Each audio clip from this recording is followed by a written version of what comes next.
dinamika diskusi kita masalah pendalaman agama Islam yang secara nampaknya semakin hangat. Saya sudah lama nggak ketemu dulu Sadra, walaupun berdekatan, tapi udah 2 tahun hampir nggak ketemu. Aneh. Yalah, sangat menarik diskusi kita pada malam ini, Pak.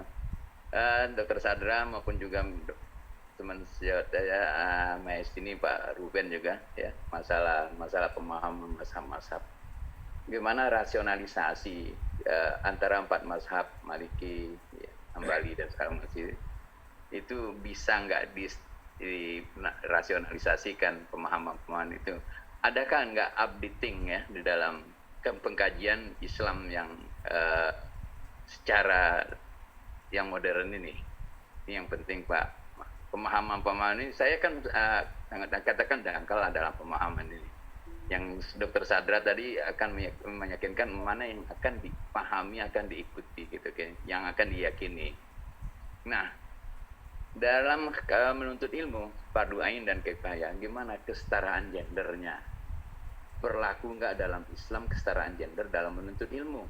Masa bidang saya sebenarnya itu banyak agak sedikit walaupun gimana bersentuhan yang akan dalam masa-masa mungkin agak dilanggar itu dinamikanya. Saya mau mengerjakan kepada ibu-ibu ya, banyak mengerjakan kepada ibu-ibu, mana yang di sana yang pekerjaan saya masalah membidani ya, menolong masalah pembidan berhadapan dengan perempuan. Nah, bagaimana itu? Mungkin itu penting juga ya dalam hal pemahaman ya, walaupun dokter ini juga banyak bersentuhan dengan lawan jenisnya ya, dan juga misalnya di Arab Saudi maupun ini kan masalah-masalah pemahaman ini ya, menuntut ilmu itu kan perempuan agak minim kan, agak sedikit keluarnya, tetapi mungkin banyak sekarang pada saat ini. Gimana pandangan Pak Ustadz malam ini masalah modernisasi? Mungkin apakah ada updating daripada para 4 mazhab yang kita yakini dan kita imami diskusi tersebut? Terima kasih. Assalamualaikum warahmatullahi wabarakatuh. Terima kasih Pak Dr. Azhari, luar biasa pertanyaannya. Ini barangkali seperti Pak Ustadz tadi bilang, ini kelas berat semua pertanyaannya. Barangkali uraiannya ini biasanya sudah di tingkat S2 ya Pak Ustadz ya, kalau belajar di IAIN itu. Namun demikian, barangkali Pak Ustadz ini ada teman-teman juga yang ingin menanggapi, barangkali kita beri kesempatan sebentar sebelum kita sampaikan kepada Pak Ustadz. Tapi mengingat waktu ini jalan terus ini. Bagaimana Pak Ustadz, kalau ada teman-teman yang ingin menanggapi yang terakhir disampaikan Pak Dr. Azhari tadi, yang kami garis bawahi rasionalisasi mazhab-mazhab tadi, seperti apa ini Pak Ustadz kira-kira? Atau gimana, kita langsung serahkan kepada Pak Ustadz pakarnya gitu. Terima kasih itu ya, dari kami. Iya, sebetulnya pada masing-masing mazhab itu usaha untuk mengupdate itu ada gitu. Ya, berbasis tradisi pada masing-masing mazhab ya. Karena itu kemudian yang menjadi soal itu adalah apakah mungkin ada jalan mudah untuk mengetahui itu yang diupdate itu. Nah, disinilah yang salah satu yang masih harus dikerjakan ya. Sebagai contoh saja, Uni Emirat Arab itu menarik. Grand Muftinya Abdullah bin Bayah itu yang sudah sangat tua, ketika ada persoalan vaksin COVID-19, dia itu segera mengeluarkan fatwa vaksin COVID-19 itu boleh digunakan walaupun tidak halal bahannya. Itu kan sangat berani itu kan. Grand Mufti di Uni Emirat Arab. Nah, kan sebetulnya kalau kita pelajari sejarah perkembangan hukum Islam pada masa awal saja, Kalau dalam situasi darurat kan larangan itu kemudian menjadi lebih katakanlah nisbi ya.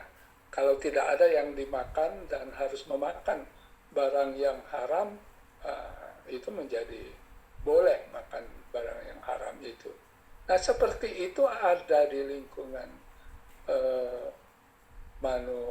mufti-mufti di negara muslim sekarang ini, seperti yang terjadi pada mufti Uni Emirat Arab yang saya maksudkan itu tadi. Ulama yang sudah sangat senior gitu.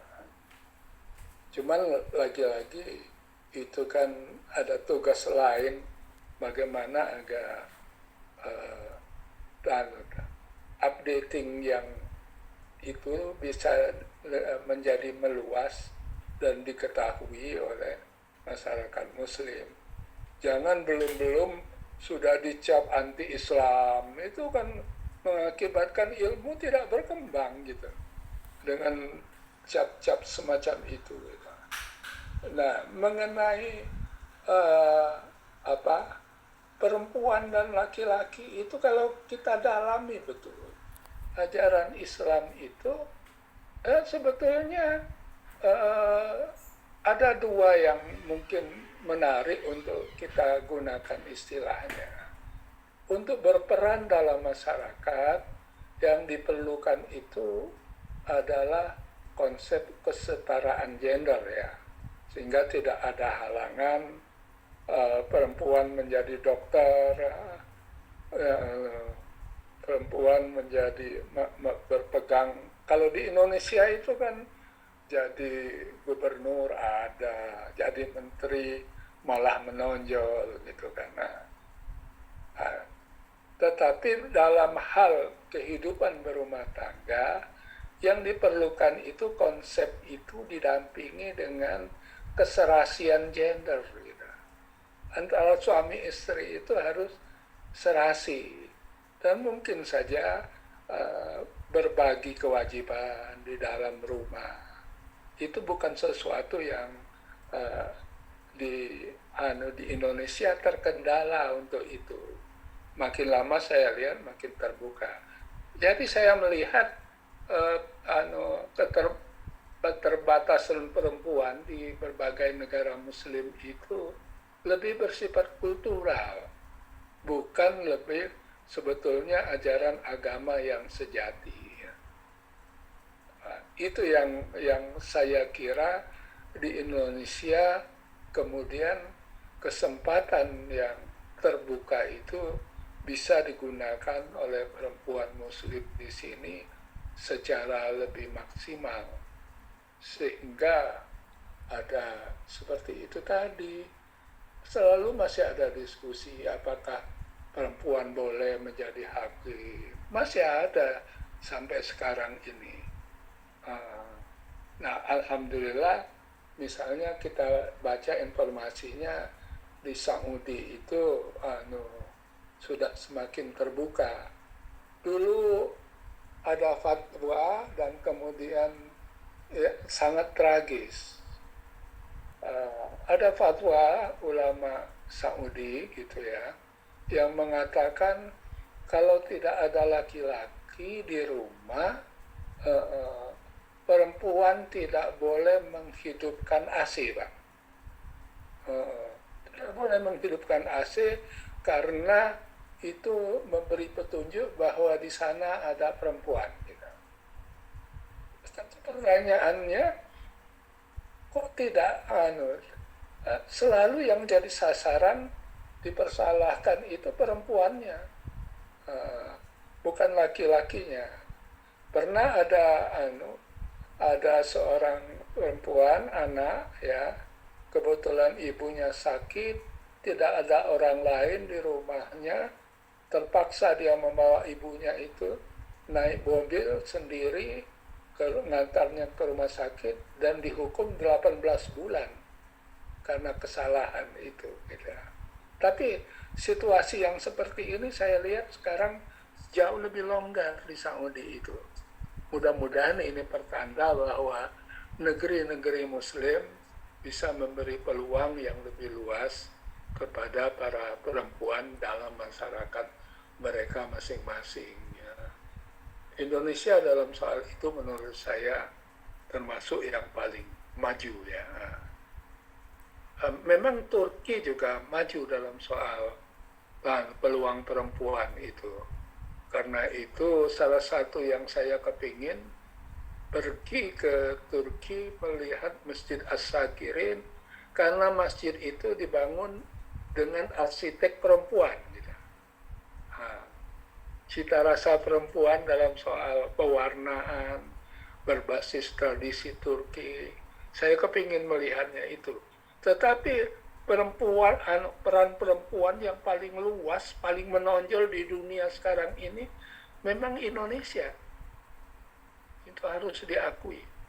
Indonesia yang berperan paling luas. Karena itu masih ada harapan bahwa cita-cita kebangkitan Islam abad ke-15 Hijriah itu masih terbuka asal kesempatan dan peluang kita di Indonesia ini bisa berada dalam posisi yang terus-menerus positif seperti selama ini. Saya kira itu yang bisa saya jawabkan malam ini. Terima kasih, mohon maaf. Tadi yang Wassalamualaikum ini warahmatullahi yang Dokter Azari tadi yang maksudnya laki-laki mengurusi perempuan bidangnya. Seperti kami perawat dulu mengurusi laki-laki. Nah itu berlawanan enggak dengan mazhab-mazhab yang 4 itu, yang mana nih? Karena itu kan dari segi hukum Islam kan haram, itu bukan muhrim. Nah dari di situ maksudnya yang Dokter Azari tanya tadi. Dalam kalau sudah dilihat betul, kadang-kadang kan ada kesempatan memilih itu kadang-kadang tidak ada gitu. Beda kalau kesempatan memilihnya ada. Misalnya kalau ada dokter perempuan mungkin masih bisa milih gitu kan. Ya. Dan saya kira sebagian sudah milih. Ini Dokter Azari juga tahu barangkali ya. Ada perempuan yang memilih. Ya. Ya. Udah banyak dokter Tapi kandungan kadang-kadang perempuan. tidak ada kesempatan memilih gitu. Iya. Kalau sudah menyangkut kemanusiaan itu kan itu ada situasi yang dalam bahasa agamanya disebut darurat. Darurat itu kebutuhan dasar yang harus diatasi, yang menyangkut nasib kehidupan manusia gitu. Pengertian darurat yang dalam hukum Islam itu. Iya. Kira-kira seperti itu ya. Nah, kadang-kadang tidak ada pilihan. Ketika ada pilihan silakan pilih. Gitu. Baik. Saya kira ketika istri saya Hasna melahirkan, kan dokternya kan laki-laki semua itu. Dokter Suhartono, Dokter Hakim, tiga dokter lanang galau. Bidan temu yang terakhir. Karena Saya Dokter kira Hakim begitu lagi ya. sholat Jumat. Baik. Baik, terima kasih Pak Ustadz Malan, Abdullah, teman-teman yang Ya, sudah udah jam 10. meramaikan diskusi kita pada malam hari ini, khususnya masalah mazhab-mazhab tadi. Tapi namun demikian, seperti kami sampaikan tadi, barangkali masih ada hal-hal yang perlu ditanyakan. Hemat kami, Pak Ustadz Malan, anytime mungkin asal beliau ada waktunya bisa Iya, dihubungin. boleh telepon. Boleh telepon via manajernya Ibu Hasna. Tapi sebelum kita akhirin acara kita dan nanti insya Allah kalau teman-teman berkenan kita lanjut dengan Ramatama atau Kelakar Betok. Namun Ustadz Malan kan karena sudah hampir menunjukkan jam 22, jam 10 malam, barangkali izin kita supaya majelis kita ini ditutup Pak Ustadz barangkali dengan doa sebelum kita akhirin pertemuan dengan Pak Ustadz. Terima kasih. Ya, kita sama-sama baca suratul Fatihah ya. Al-Fatihah. A'udzubillahi minasyaitonirrajim. Bismillahirrahmanirrahim. Alhamdulillahirrahmanirrahim. Maliki yaumiddin.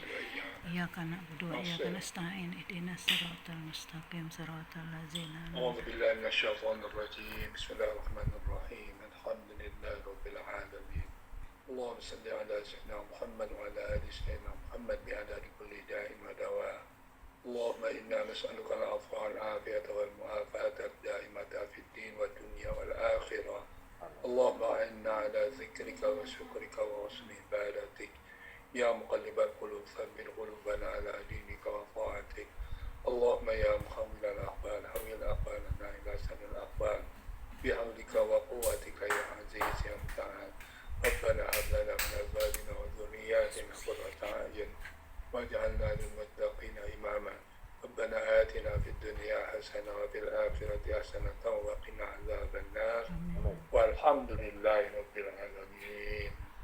Saya ingin pamit duluan ya, silakan. Silakan. Assalamualaikum warahmatullahi wabarakatuh. Waalaikumsalam warahmatullahi wabarakatuh.